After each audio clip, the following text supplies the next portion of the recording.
how do we manage our weight with the help of different kinds of diet. So I'm very, very happy to welcome Ms. Yamini, the Chief Clinical Dietitian from Kaveri Hospital, Chennai, who has been in this field for 23 years, almost more than 2 decades, a great and expert in this field. And she's also a certified diabetic educator and a specialist in the nutrition for genomics, a consultant for that topic as well. And we hope that you will utilize her expertise and ask her key questions about how to manage diet or weight, whatever you would like to. So without taking much of your time, I would like to invite Ms. Yamini to the floor. Ma'am, please go ahead. The floor is yours.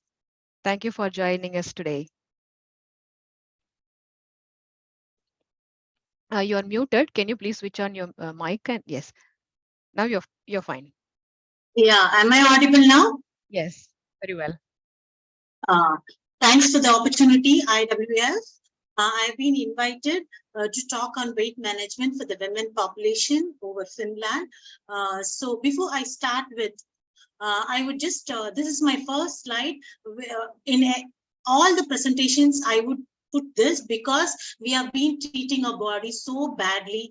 That's with all wrong foods. We have stuck up between the Easternization and the Westernization because we go from the Eastern countries. When we get settled in the Western, we get a lot of confusions. And at the same time, there are a lot of food availability nowadays, and there are a lot of misleading informations available in the media, which we get wrong infos about the food, and we try all the our body has become a trial and error basis. That's what we do. So I would say first thing is to confess yourself, to get to treat, to have sorry to your body for feeding it with the wrong foods. At least now we would take a oath to treat it in a proper way.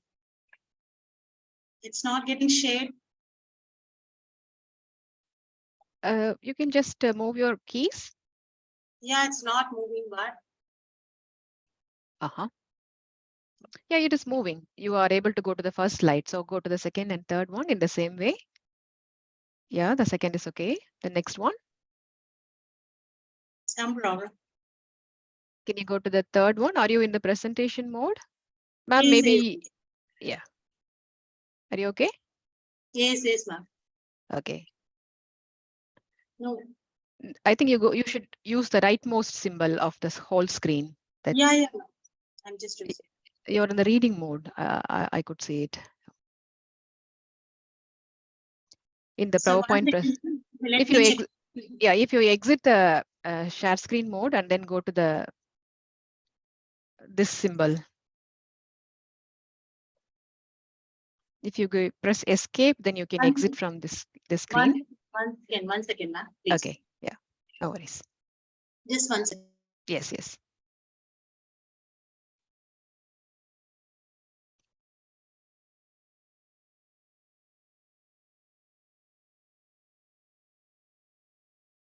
For the audience, we are very sorry for this a bit of a glitch here. So let's wait for our speaker. And in the meanwhile, you can think about what kind of questions that come to your mind and make a note of it. And you can also post your comments in the comment section that we can pick it up and post it to the speaker after her presentation.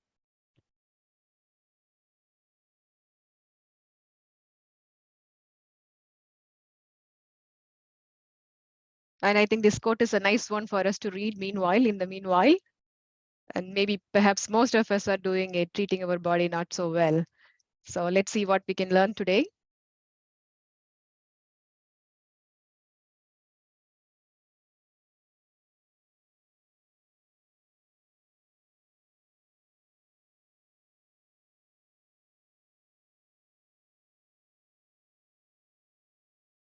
Ma'am, are you okay?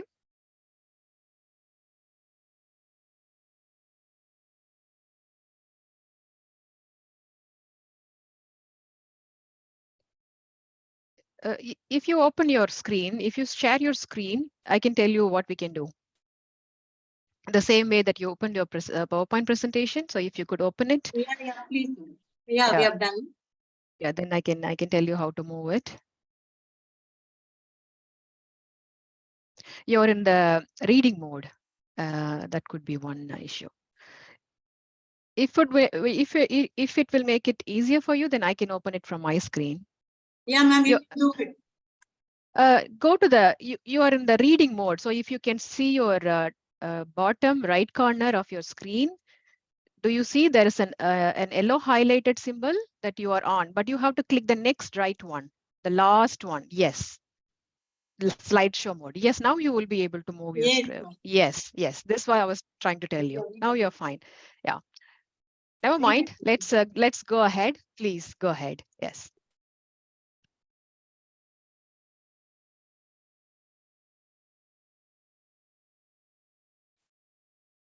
Now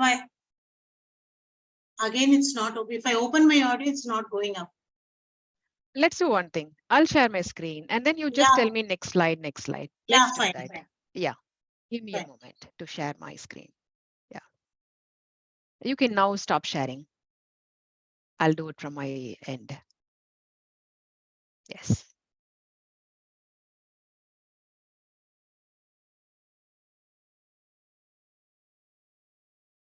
Are you okay now? Yeah, fine. I'll go Sorry to for the the, technical glitch which has no happened. problem. It happens in every meeting. Believe me, it's okay. Okay, okay. Yeah. Our So, audience are very understanding, so don't worry. yeah. So Yes. why I choose this topic is women's are generally the domestic engineers. I would call them, even though they're career oriented, I would call them as the domestic engineers. So it is very necessary to keep us fit. So when we consider when it comes to that of the women's health care, taking care of them, we divide the health risk factors into two areas. That is, one is the non-modifiable, the other one is the modifiable factors. See, age, gender, we can't change. But heredity, of course, even though it is considered as a non-modifiable factor, we do give some importance, and we can change, we can make it as modifiable factor. For example, if your parents or your forefathers inherit with the diabetes or any non-communicable diseases, even though if you put into a lifestyle modification as a part and parcel of your calendar, you can overcome it very well. There's something called epigenetics and telomere lengthening, right? So you can convert the heredity also into non-modifiable factor, heredity also into a modified factors, where food habits, controlling your stress, no smoking, reduction in your alcohol intake, and maintaining an ideal body weight, your cholesterol levels, your blood BP levels, and even your sugar levels will make your heredity also under your control. Next slide, please. So when it comes to that of the diet part, nobody can become a superman or superwoman in an overnight, and I don't want to blame a single nutrient as a super nutrient.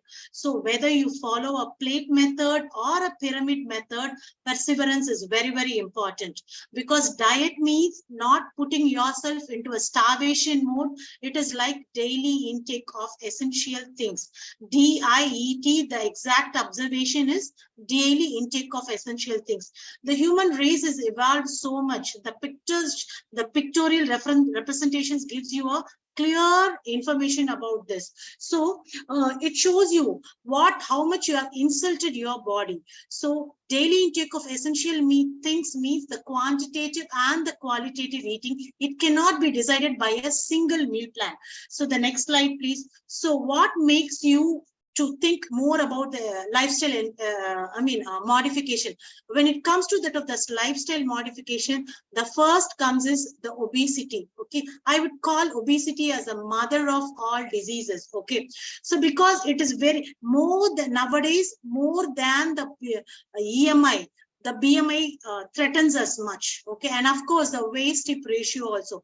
This is the WHO data, which is a very threatening factor, because obesity is the mother of all non-communicable diseases, and we have to be very, very carefully governing it. Next slide, please. So when we think about obesity, there are so many people who come to my clinic. They say, ma'am, I am these many kgs obese or overweight. What shall I do? Then I would write a prescription for lifestyle modification, consulting with them, giving them a structured meal plan. What are the general do's and don'ts and all those stuff. They'll say, I will do it today, or I'll do it tomorrow. But why don't we do it, take it up as a solution for the, next moment itself? That's a question mark, because they don't follow it. They immediately they start off quick fixes. They want to have a quick fixes. So that is a wrong court or a wrong ball where we hit upon. The next slide is, before starting about thinking about obesity, how to address it, we have to address the causes of it. We have to start from the roots. That is very, very important, because once if you stay on some fast fixes diet, what happens is gradually you will be addressing the present situation. There'll be only reduction in the water, but not in the fat loss. So you have to always get focused on the fat loss, which is a permanent and a consistent remedy. So the causes of the obesity should be addressed first, because obesity is the most threatening factor, and it is the mother of all non-communicable diseases. So first comes the genetic factors. We have to address the genetic factors, because almost 3,000 genes, thrifty genes, are involved in addressing your obesity levels. So you have to be very conscious what happens to your hormones, what happens at each level, what happens if you go on burdening your system, how your hormones get changed and all those stuff, and the lack of physical activity. Now, current society, they want to get the things done by a mere flick of a button. And we have started coming to a one bowl concept meal. That is good. We are all running from pillar to post. We have become so busy nowadays. So what I would suggest is, like, if you can plan a single bowl meal because of the current lifestyle conditions, but it should be a balanced meal. At the same time, we are just clicking to a desk work, not that of physical work. So whatever you do, previously we were talking about the calorie in and the calorie out concept, but when you are planning for a weight reduction program or a weight management program, I would call you should go for a calorie deficit in a balanced way. That is very important. So lack of physical activity, I would say it is a major cause for the obesity. And next is the age and sex. Of course, if you are aging gradually, for the female population, especially when they are in the premenopausal stage or the postmenopausal stage, they undergo a lot of hormonal imbalances, and even the stress adds upon to that. So we have to be very conscious about what is happening to your body. So you have to understand your body chemistry and act upon it. That is also a major cause of your obesity. And the psychological factors, the day-to-day routines, and even if you are put on some medications, for if you are found to be a you are a diabetic, or you are a cardiovascular, known for a cardiovascular person, I would call, generally I don't call my clients as not as a patient, as a person with diabetes, or a person with hypertension, or a person with a person with cardiovascular diseases and all those stuff. So the lot of medications also, some people, they might be taking a when they are in weight reduction programs, or for some psychiatric drugs also put them on weight gain. So these are the causes. And even eating happen. Some people, they land up in overeating when they are emotional eating, when they are in complete stress, and lack of sleep due to late night shifts, due to nibbling lot of with the gadgets, and even the prosperity and the civilization. There are abundance foodstuffs available in the market, which causes all these population. And of course, stress is the base. Stress, some sort of stress should be there to make your life going. That is very, very important. But of course, without stress, life won't be that interesting. But you should know to handle how stress. That is very important. Next slide, please. When we talk about the causes, we have to talk about the effects also.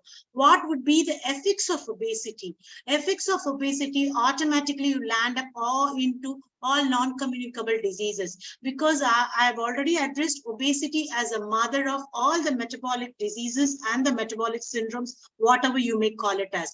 Type 2 diabetes is going to be the first one to be addressed, and next is the dyslipidemia. It's nothing but elevations in your cholesterol levels, and there are more chances of cancers, mood swings and mood disorders, of course, reproductive disorders. Now we can see majority of the women population hitting the infertility clinic. that is a big challenging to the women's society because of the abundance foodstuffs available in the market, no proper lifestyle and all these things. So obesity and even causes a major impact on the reproductive diseases, and at last the liver diseases, because non-alcoholic fatty liver is becoming very common nowadays. So you have to address these are the effects of obesity. So next slides. So what is lifestyle? Next slide please. What is lifestyle modification? Lifestyle modification is when you hit a metabolic consultant, first the first prescription, the serial number of the prescription, that would be the LSM, that is the lifestyle modification.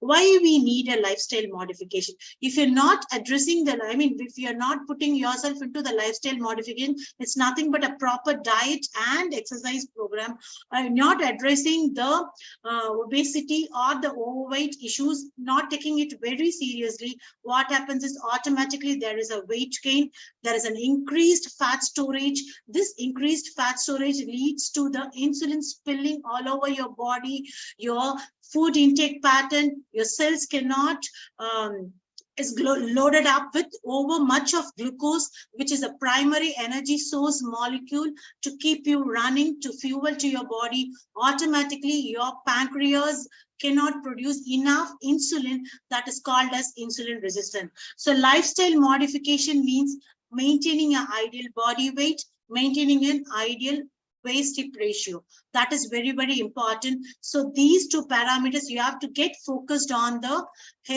healthy diet, balanced diet, and next comes the proper exercise. Next slide please. Weight management. So what are the guidelines to be followed? First thing, you have to focus on body mass index. You all very well know the Google would give you the information about the weight, how to calculate your body mass index. For any Indian population, the Asian population, I would say the weight, the reference range would be around 18.5 to 23.5 is the ideal BMI reference range for the Asian population, even though you're settled in Western countries. Okay, so it is almost the same. Even if you are in Western population also, the reference range would be slightly equal to that, because Western countries, they concentrate more on protein intake and minimal of carbs, and next comes the fat. And of course, waist circumference. Waist circumference for the women population should be always 0.8. Okay, so how do you, a layman explanation, let me put out, half of your weight in centimeters. Half of your weight in centimeters should be your waist circumference. That is your pant size, the tape running around your navel 1 inch below or 1 inch above. You got it? Half of your height in centimeters should be your waist circumference. For the women population, especially, it should be around 0.8 centimeters. And BMI, you know, if the body mass index increases, automatically everything, you land up in problems. If the 1 or 2 points it is higher, no worries if your waist circumference is under control. Because if you are a woman who's practicing much of sports, automatically your weight will be too high because of your dense muscle mass. So no worries, you just get fixed to your body mass index. But if you're above 60 years, the reference range varies a bit, because the absorption capacity, the intake pattern, everything changes. So you should have acceptable bodies size attitude. Some people, you know, they have an ectomorphic structure. Some people will be an endomorphic structure, some will be a mesomorphic structure. It all depends upon the heredity. So you have to have an acceptable body size attitude. That's what, if you are practicing sport, that will definitely, you will have a lot of muscle mass, you look bit bulky, but muscle mass will be on a higher grade. Okay, so you should understand your body, your work nature, your energy expenditure, then you should work on your body size. That is very important. Then you should not land up in emotional eating.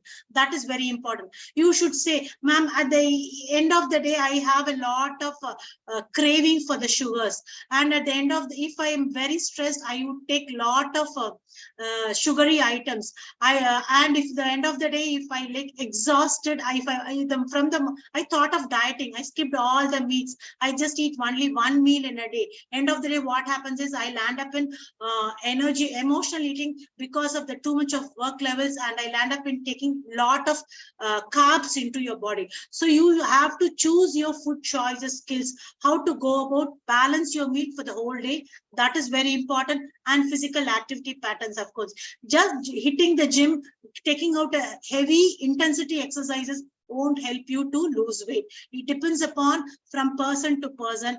And even the weight management history is very, very important. You should maintain a clean diary of your weight management history, and also the support system. You should always keep in touch with your registered dietitian to understand what is happening to your body. Next slide, please. So how to go about, what is the role of the support management system here? You should decide whether it is a short term or a long term, because you might think that I'm eating for the two, but at the end of the day, I've lost, you would say, I would lost 2 inches of your smile. That has happened. You think, oh, you will deprive completely from all the essential nutrients, that will land up in problem. So you have to decide what is your goal, whether it is going to be a short term or a long term.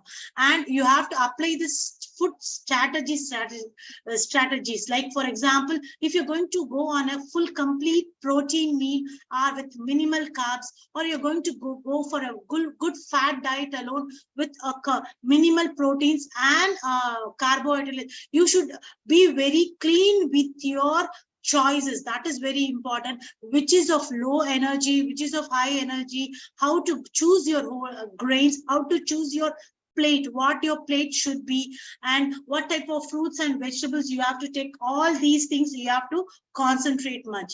And what are the advantages of weight loss? The advantages of weight loss, I would say that there will be a major reduction in your blood pressure, there will be a major reduction in your total cholesterol levels, and low density lipoprotein, that is the bad cholesterol, which is a threatening factor. If the Western population, I would say you have to always check into your vitamin D levels also. That is very, very important. If you are deficient or if you are insufficient, every 6 months you top up it with a supplement. And because vitamin D plays a major role in the weight management, and I would say, like, if you're late 80% of your vitamin D you get from the sun sources, or only 20% you can make it up from your diet. And that 80% also, the ideal soaking time would be 11 a.m. to 3 p.m. in a hot sun. 10 minutes weekly thrice is enough. Okay, if at all you're not able to do it, so you can supplement with vitamin D medications as prescribed, and some of the fortified cereals are available in the market. You can go for that, and you have to stretch it. You have to indulge yourself in your aerobic exercises. That would be a great this thing to reduce your weight, and you have to manage your weight levels to attain your goals. I would say increase in the physical activity improves the HDL levels. HDL levels is nothing but the high density lipoproteins, the good cholesterol or the good fat, which will keep you away from not getting indulged into any cardiac issues. So you have to be very, very conscious about this HDL and LDL parameters. If your cholesterol levels are too high, it is the culprit, maybe because of your vitamin D levels, and also the stress levels, and also the lack of exercises. But this LDL and HDL or the triglycerides in your weight management program is mere because of your not wrong eating pattern. I would say taking a lot of sugary stuffs, not having much of exercise patterns, not taking adequate fiber in your diet. All these things would cause an elevation in your bad cholesterol and bringing down your good cholesterol also.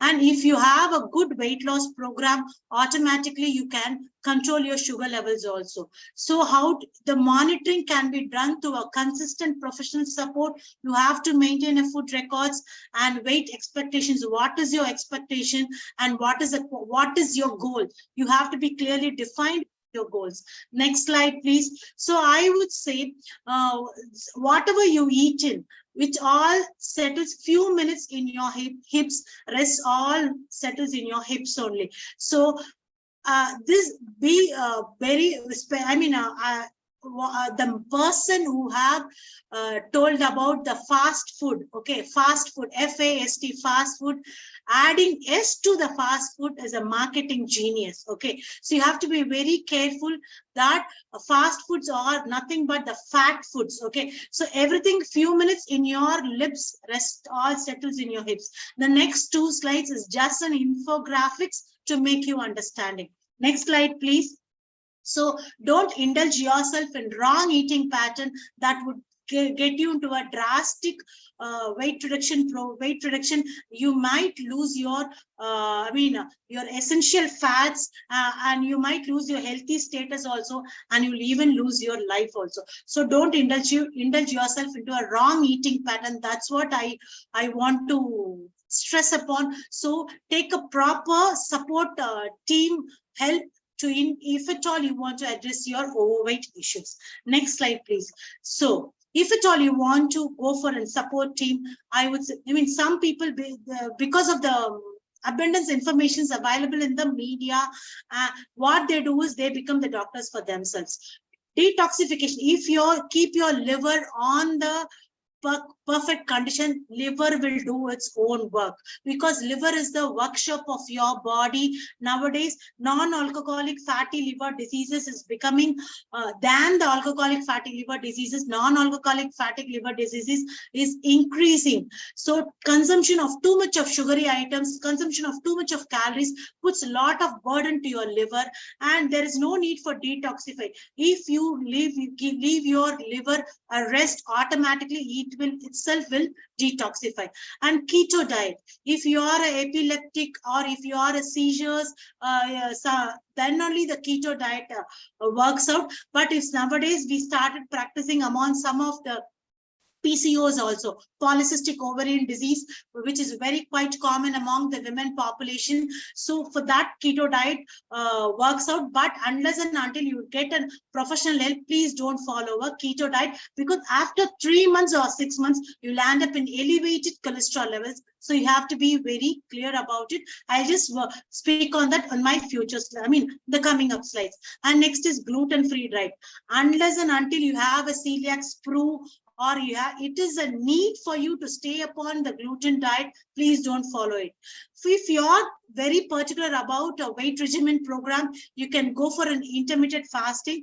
That too, choose the window period, correct time, and the fasting period and the window period should match. 16:8 is an ideal fasting ratio. 16 hours of fast and 8 hours of window period is very excellent. But 8 hours also you should go for a balanced meal plan. That is very, very important. Of course, I would say balanced meal plan is a healthy eating pattern, and it nourishes both your mind and your body and transforms your life.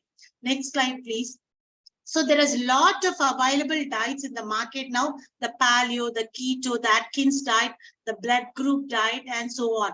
Even the 7 days GM diet also, General Motors diet also is being followed, where after that, if you follow it randomly without any professional help, what happens is after 7 to 8 days, your your biochemical, I don't want to talk much on terminologies because it's a layman population, your uric acid levels, your blood workups automatically gets fluctuated, which is not at all good to your health. Next slide, please. I just want to address some of the fancy diets which is available in the market. Of course, you can follow it, but with the proper understanding, you have to follow it. The vegan and the vegetarian or the whole plant-based diet. These are the foodstuffs, because some people, they go for the meat and meat poultry. If they stay on the whole plant-based diets also. Some of them, if they are vegan and vegetarian, they completely skip the vegetarian dairy products and seafoods. Some seafoods, the vegetarian diets, because in some of the Indian population who settled in Western countries, they choose even the fishes as the vegetarian foods. It depends. Okay, it varies from individuals to individuals, depending upon their food choices. But of course, vegan and the vegetarian diet is or the whole food plant-based diet. It's good for your health, but it should be balanced. That's what I mean. Next slide, please. So there is no harm in going for a vegan, vegetarian, or the whole plant-based diet, but what it does to your body, that is very, very important. Of course, it reduces the inflammatory markers, because inflammatory, if your body sets in some inflammation, too much of inflammation receives is a door for the infection. Automatically you land up in problem. So if you stand up in a very strict, balanced vegan or the vegetarian diets, that will works out. It makes wonders in by reducing the inflammatory markers in your body, because of the too much of phytochemicals, the micronutrients and fiber available, and even it is very low in saturated fat also. There are several studies shows that the telomere lengthening, it is nothing but to do with the genetics. Telomere lengthening means it will keep yourself anti-aging property. I mean, I would put it this way, your metabolic aging will be delayed if you stay on a clear, well-balanced vegan, vegetarian eating. And epigenetic changes, that is also related to your genetic changes. Almost 500 genes that is involved in your weight management program. Almost 3,000 genes are there, but 500 is on the top ranking, where if you stay on a very particular, very pakka balanced vegan or the vegetarian diet, 500 genes takes place, and the telomere epigenetic changes takes place automatically. There is a turning on and off takes place. You can make wonders to your body. Okay, because some people, if they follow the vegan diet for 3 months or 6 months, they say, ma'am, I shredded 3 to 6 kgs, then again I increased. There should be consistency. That's what I mean, for the deep genetic changes to be happening. And microbe related, gut microbes plays a major role. You should be very careful, because when you are following a vegan or a vegetarian or a whole plant-based diet, you should be very careful in the choices of because some of the population, they land up in B12 deficiency. That is a very, very that will land up again in a drastic effect. So you have to be very careful in managing the beneficial metabolites. Gut symbiosis is maintaining the gut symbiosis is very, very important. Of course, leptin and other appetite hormones, these are the major hormones which play a major role in maintaining your hunger pangs. So plant-based diet, wisest macronutrient matched meals. That's what you should, if you go for a plant-based diet, adequate amount of vegan proteins should be in your diet, or vegetarian proteins should be in your diet. Then only you can maintain your hunger pangs. Next slide, please. When we look into the positive and the negatives of the vegan diet, there's something called dietary aging. Dietary aging, I don't want to go much into the terminologies. Dietary aging is nothing but when you handle the food too much, what happens to your food? Because vegan diets, or when we talk about the plus, we have to understand the minus also.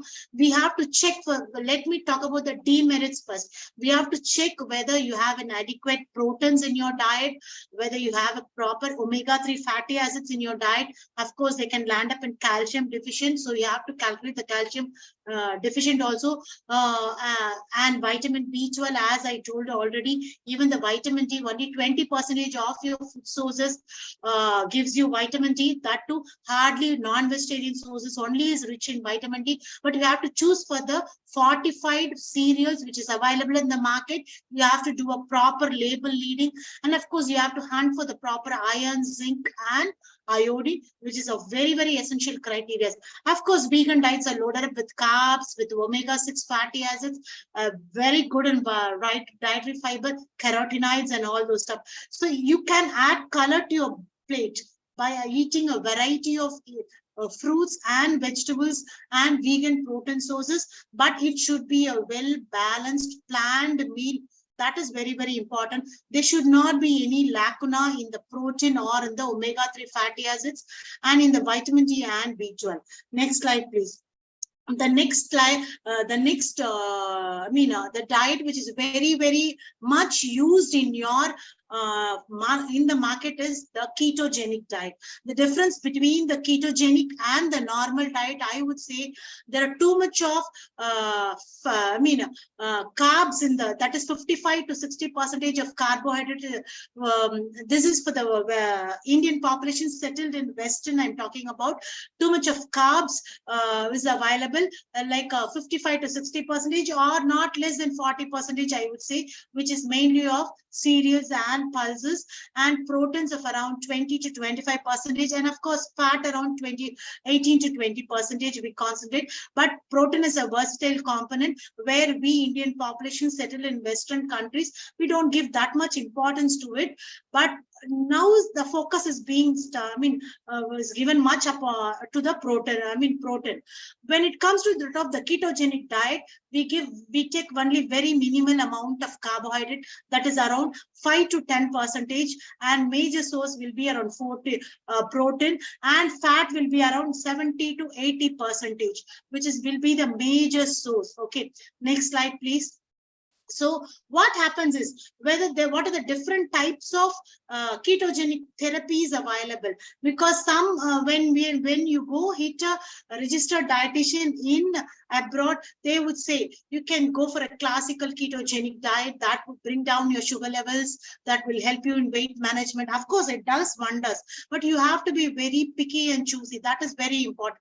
The classic ketogenic diet means 80 to 90, 75 to 80%. It's all of fat stuffs. Okay, and only 5% carbohydrate, and the rest is proteins. So there will be a lot of exclusion in the vegetables and all those stuff, where there is a chances of landing up in vitamin deficiency. This classical ketogenic diet make wonders for the persons who's on like what to say, who's on working on their epileptic conditions or the seizures patient. It might work, but not for all. The next one is a modified Atkins diet. Is nothing but a type of ketogenic diet. Modified Atkins diet, we do include some amount of carbs and some amount of vegetables. Like we give allowances for the green leafy vegetables also, which is not given in the classic ketogenic diet. So it is a modified ketogenic diet, I would say, that gives a support to address some of the issues like the women population who's suffering from polycystic ovarian diseases and all. So it has to be planned properly. That is very, very important. If at all you blindly follow a ketogenic diet, what happens is for the first 3 months it would give a good results, but later on your triglycerides levels, your cholesterol level shoots up, you will land up in problem. There will be some amount of weight reduction will be there, but definitely your some people they cannot tolerate the metabolic shock which is happening to your liver. So a modified ketogenic diet can be given to some extent, but properly in a planned way. That is very, very important. Medium chain triglyceride diet is available in the market, where lot of coconut gravy stuffs.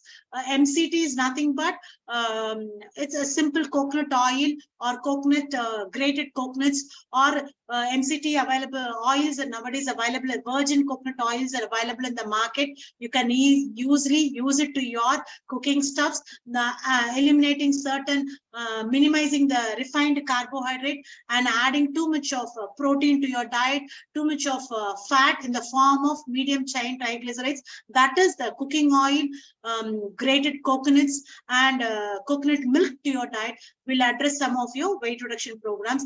And low glycemic index ketogenic diet, completely taking away the refined carbs, gluten and all those stuff.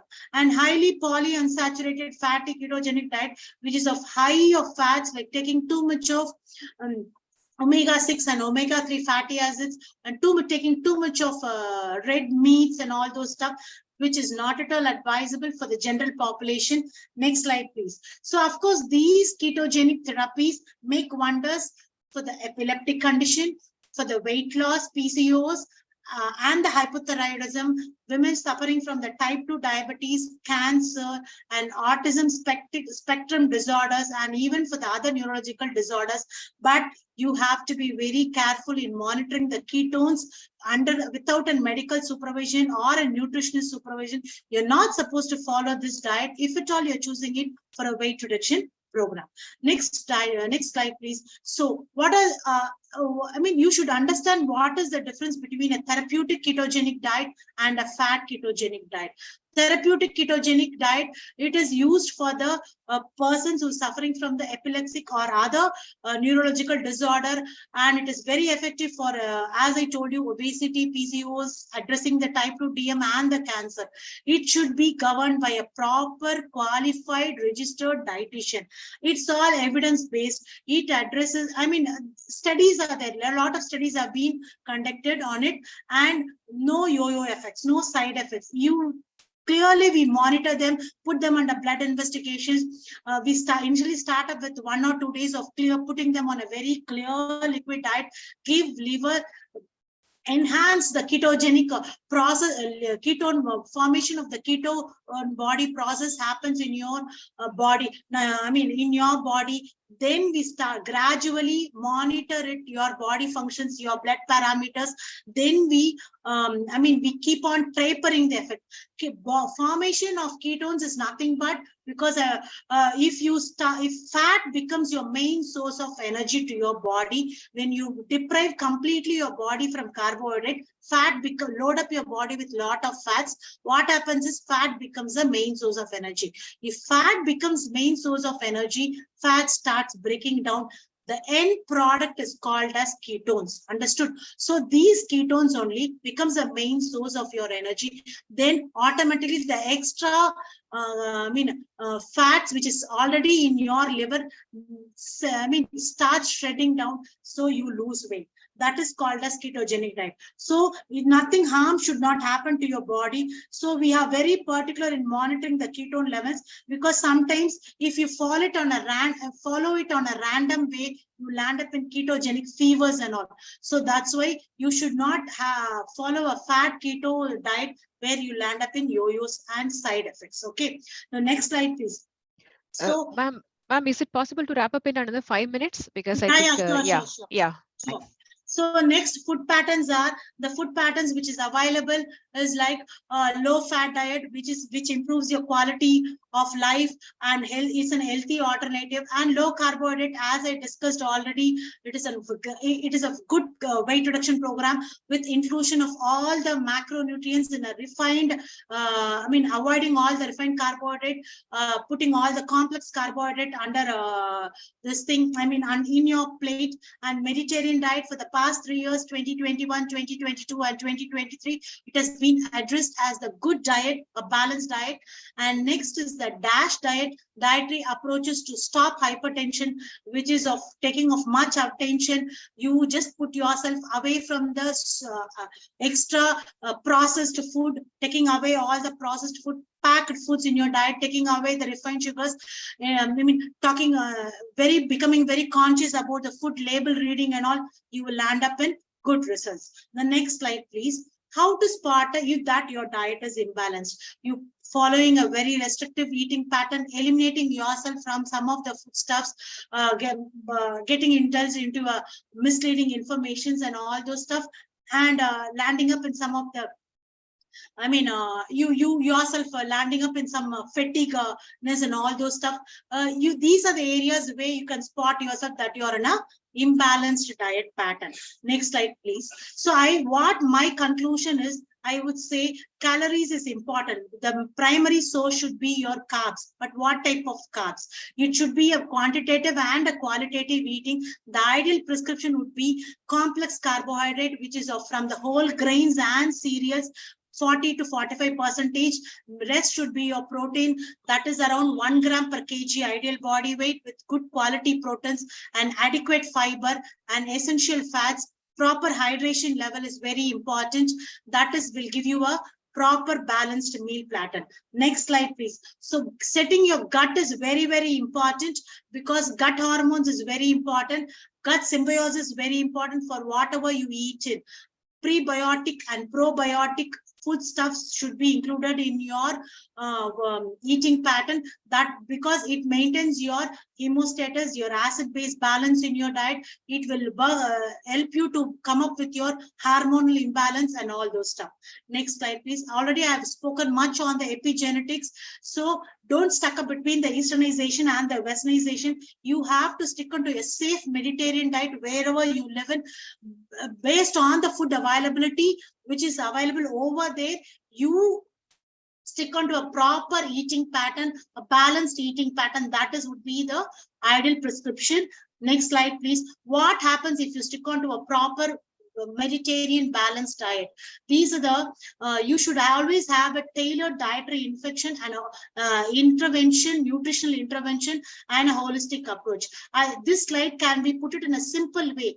An apple a day keeps the doctor away. If the doctor is smart, keep the apple away. But a nutrition will teach you to keep both the apple and the doctor under your control. Okay, so you have to be like you have to be, food becomes your priority. It is, if you eat a well balanced, properly balanced diet, inclusion of all the food, all the macro and the micronutrients, you can keep your weight under control. Next slide, please.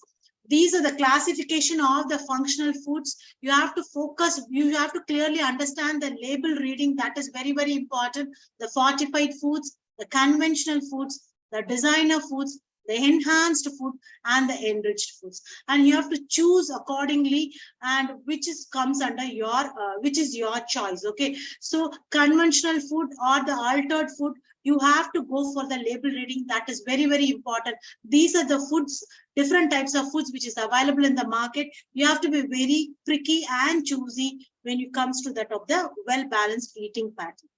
Next slide, please. Of course, you have to focus on the prebiotics and the probiotics. Include lot of functional cereals and millets in your diet. If you are a thyroid patient, please don't include millet, because millet is a goitrogenic in nature. So if you want to undergo a proper weight reduction program, also if you are a PCOS, please don't go for a lactose rich diet also. And even you can take some of the gluten also from your diet. That will help you a long way.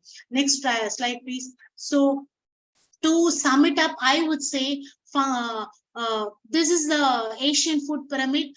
Cereals and grain should be of 5 to 12 servings.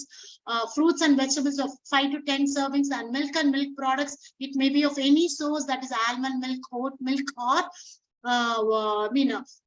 even the almond milk, oat milk, even the coconut milk can be taken if you want to go for a weight reduction program. And meat and alternatives for 2 to 3 servings. Of course, proper hydration and exercise should be your base. Next slide, please.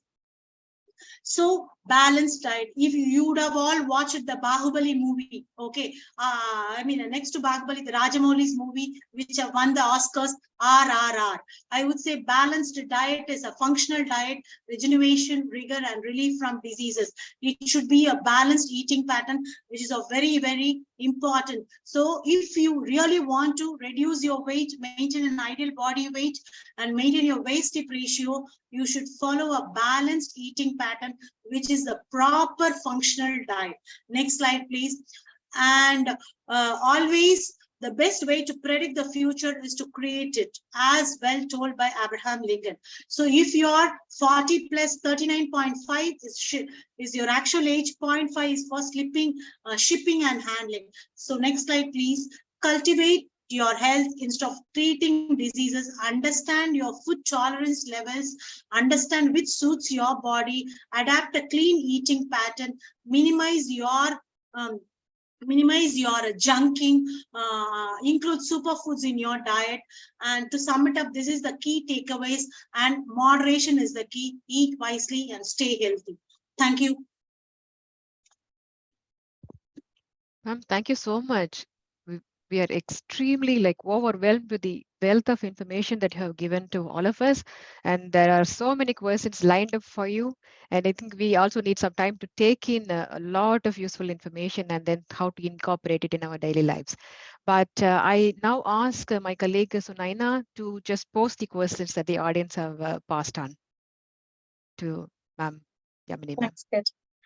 So, ma'am, the first question that we have is regarding the pre-menopausal symptoms.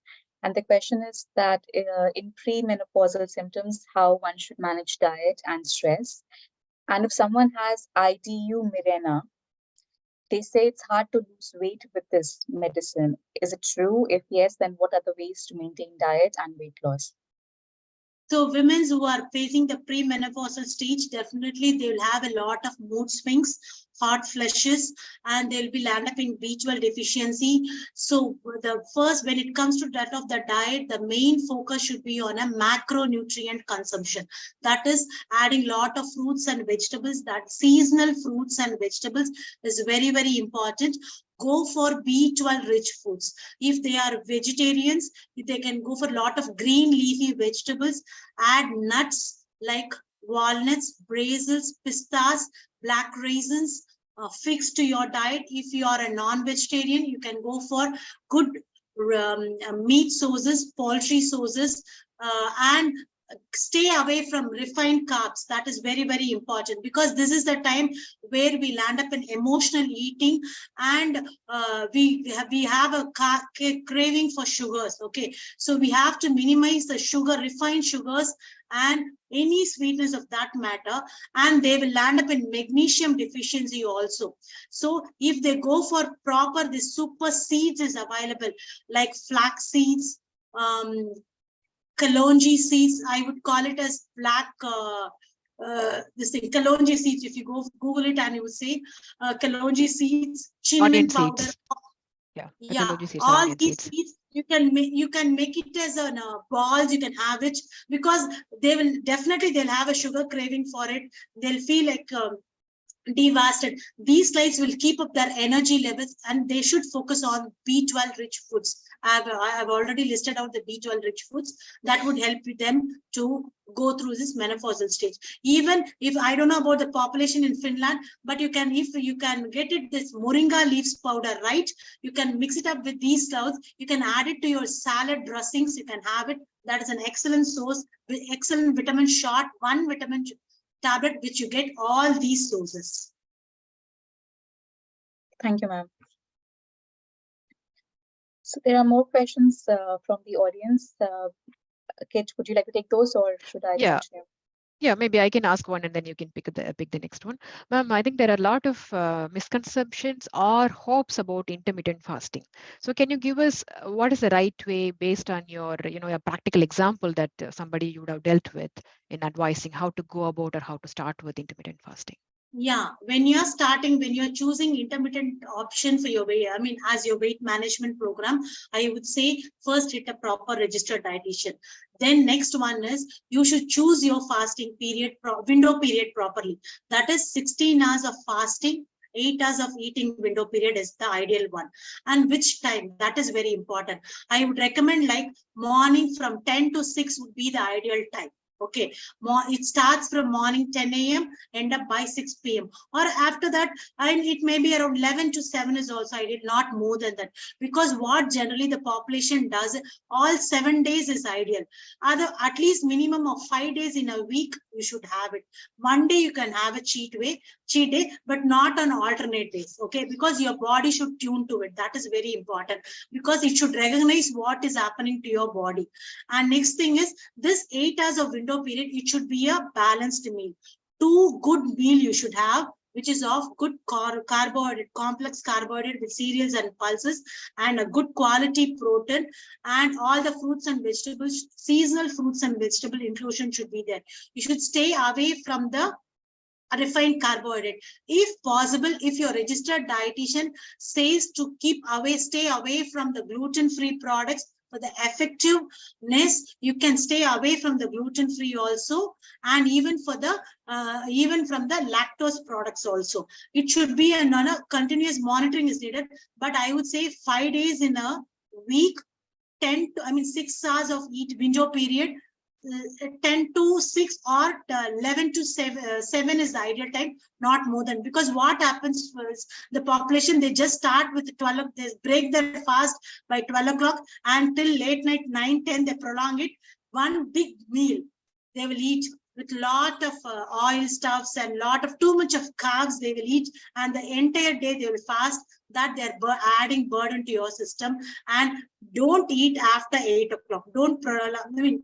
That is the only way, because they'll be sitting in front of the computers, or they'll be working, they'll munching anything, saying that they're working for late night. Okay, so you should choose your window period in a proper time. And the eating pattern should be also balanced. Of course, intermittent fasting followed in a proper way make wonders.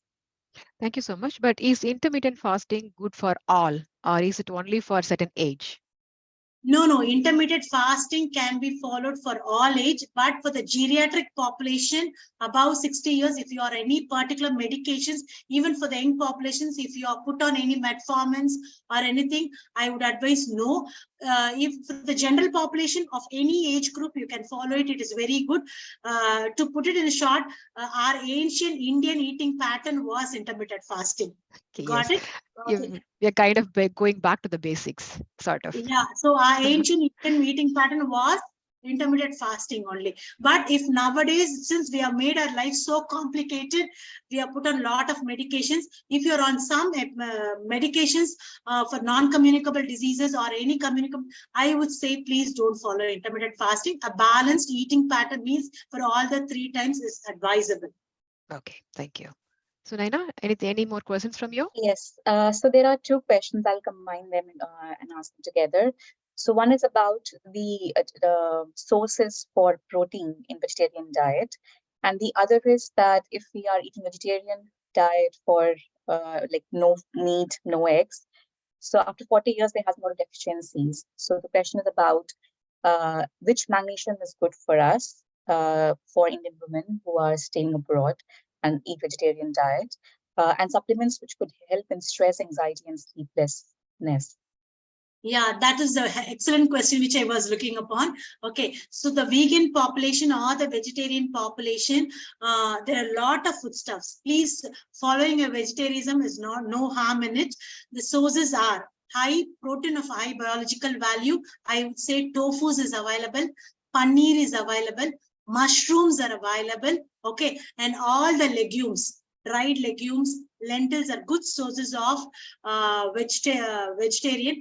The Indian pancakes, I would call the idlis, the pongal, the khichadis, dal khichadis, where a cereal and a dal combination we make. That is a good source of high quality protein. And even the quinoa. You are are you familiar with quinoa? It's a millet. Yes. It is a good source of vegetarian. And the nuts available, the almonds, the walnuts, the pistas, these are good fat and good protein sources. So there are a lot of vegetarian sources. You can follow it after 60 years also. And you should be much focusing on the B12 only when you are a vegetarian. If you are following vegetarianism for a prolonged period, get focused on B12, because even though if you consume vegetarian, you should not lack up in B12, then you might land up in the absorption, your absorption capacity might come down. Your gut microbiome should be maintained. So if you are a vegetarian, concentrate on your B12 also, intake of adequate amount of B12 also. I've discussed about, I mean, I've underlined about the protein sources. Now focus on the B12 also, like taking up dry figs, raisins, green leafy vegetable powders, you can get it, and even some of the superfoods. These will enhance the absorption of the proteins which you are taking in. Thank you. I think there was another question combined, magnesium sources. Even the unflavored yogurts available in the market is also a very good vegetarian source. Okay, super good. I think you meant all the protein sources. Do you also mean that they also have magnesium, ma'am? Yeah, magnesium also, they have to take it. Magnesiums, if you go for the sesame seeds, flax seeds, and all the other seeds, kalonji seeds available in the market, you can make it in the form of a balls, you can have it. You can make laddus out of it. And some Indian snacks I'm talking about, okay? Even the roasted peanuts, if they don't have any nuts toxicity, they can go for that. Okay, thank you. Yeah, so Naina, I think there is a question about mood swings, I think, which is kind of relating to the PMS that ma'am was already talking about. Yes. So what is the question? The question is, what could be the factors for mood swings in women? So I think ma'am has already covered that in part. Anything else that probably you would want to? Actually, here one thing I want to address: every woman in her life cycle, she undergoes the mood swings. When she attains the premenopausal stage, it is at the peak. Okay, I would say hormone therapy is not the complete remedy for it. You have to tackle it. You have to undergo, because a lot of women population, they are making mistake in this by taking in hormone therapy. That is that time remedy, but later on they'll land up in a lot of consequences, health consequences, like a lot of endometrial thickening and a lot of fat deposition in the body. I would say you have to handle it in a proper way by taking a balanced meal. Concentrate on the micronutrient. That is very, very important. Concentrate on the micronutrient. You plan for a party, you plan for the dress which you should wear for anything, any functions. You plan for your wardrobes, but why don't you plan for your plate? That is very, very important. Okay, so concentrate. Each and women by nature is a nutritionist, I would say. Born nutritionist. You should think twice before you cook for your family. You should concentrate on the mood swing. You can concentrate on your plate. Every woman will undergo this situation. You should put how you plan with the financial burdens. You should plan for the micronutrient sources. You have to plan so that your mood swings can be it can be faced in a good way. You can overcome it. Okay. Thank you so much. Ma'am, I have two important questions that is really affecting our society nowadays. One is infertility, and then PCOS, which you already addressed. When somebody should realize and check if they would have PCOS, and what kind of diet modifications that they should already plan, at what stage towards preventing it or managing it, what is the key component of the diet should be? See, PCOS is first initially it starts with the weight gain. Generally, once the female population attains the puberty, there are a lot of food sources available, abundance eating, overeating, emotional eating, everything, stress, everything adds on to it. Weight gain is there. When the weight gain is there, automatically hormonal imbalances takes place. Their irregular cycle starts up, hair on their face, and all other things happens. So otherwise, they skip their periods. That is a good sign. And irregular insulin spilling, black patches over their necks, their faces happens. They can hit a metabolic consultant or a gynecologist, check their hormones levels. This is one medical management. When it comes to that of the nutritional management, I would say you should go to a proper registered dietitian. My prescription would be, I'll just make it very crisp because it is a very big process, but initially I would say first take out the lactose from your diet. Oh, that's a good information. Eat a balanced meal diet. Take away the lactose from your diet. The milk sources, maybe the calcium sources from your almond milk, oat milk, soy milk also. Take away the gluten from your diet. Take away the refined sugars from your diet. Make it as a rice-based diet. 2 meals in a day. Intermittent fasting will work out. You can go for a single bowl concept, one meal in the form of fibers, protein sources. Like for example, sorted bell peppers with broccoli, cruciferous vegetable, along with proteins, boiled proteins, top up with some olive oil, little butter also will do. And one meal, a proper balanced meal or a good spread of meal, and proper exercise is enough. Intermittent fasting, take away the lactose, take away the gluten, take away the refined sugars, and also proper exercise pattern will do wonders. You can address the PCOS, because PCOS is the first step of any infertility problem. Okay, so and maintaining the ideal body weight. This gives you an excellent. If at all you want any further more help on this, you can share. I mean, you have my mail ID. I can give you an online consultation also anytime. No worries. Yeah, that will be brilliant to do. And please also post your contact information in the chat so that we can pass it on to people who might want to contact you afterwards and choose sure. to be their personal dietitian as well. Yeah, because see, anything when it comes to the diet, it should be individualized. Yes, definitely. It should be individual. It should be structured. Okay. Yes. So based on the foodstuffs available over there, only I can plan it. So I can take up any online consultations. Anytime I'm there to help you out. Yeah, I'm sure that's going to be a line of clients for you today from today's session. We can talk to you the whole day because we have a million questions. But looking at the time, we are at the stage of wrapping it up. We can't thank you enough, ma'am, for all the useful information that you have given us and the motivation to think well. My takeaways, and I'm sure Sunaina's as well, is what you quoted. Diet is not a journey. Diet is a journey, but not a single meal plan. Unfortunately, most of us try to stick to one meal plan about high fat or high protein or no carbohydrates and think it will work wonders for us. That is something that we need to change. We have to travel through the diet throughout our lifestyle. That's what we have learned today. And also diet intake, daily intake of essential things which comprise the term diet. It is something that we should always remember. So there are a lot of takeaways. I think the most important for all of us audience to think about the two important points that ma'am has quoted. One is perseverance. Whatever we try to do, what kind of a diet that we want to follow, we have to take it set it as a long-term goal, not like a 3 months goal and then seeing, oh, I have reduced 2 kilos of weight. It's really a fast effect of losing our body water. That's what is reflected in the very, very fast reduction of weight that we should remember. Perseverance. And then the coming to the food choice strategies that ma'am mentioned. I think that's the most important term that we have to think. What is my food choice? And then it cannot be like so sudden and random. I have to do it for every meal that I'm going to eat for myself and for my family. So I try to focus on the plate, what I'm going to present for my family today and what kind of components it comprises of. So I hope that we have all learned a lot today. And then thank you so much, ma'am, for this session. And I'm sure that we can pick it up very specific topics for follow-up sessions with you or some of your colleagues as well. And I hope you have also enjoyed the session with us. If I remember it right, this is your first online presentation? No. Yeah, for your forum, For, this is the for first us, time. yes, that's true. That's very true. And thank you so much. For your forum is first time. I take up a lot of community nutrition activities. And also teach at the Kaveri Allied Health Sciences. Yes. So no worries. You can post all your. You have my contact ID and all this stuff. You can ask a number of questions. Anytime I can help you out.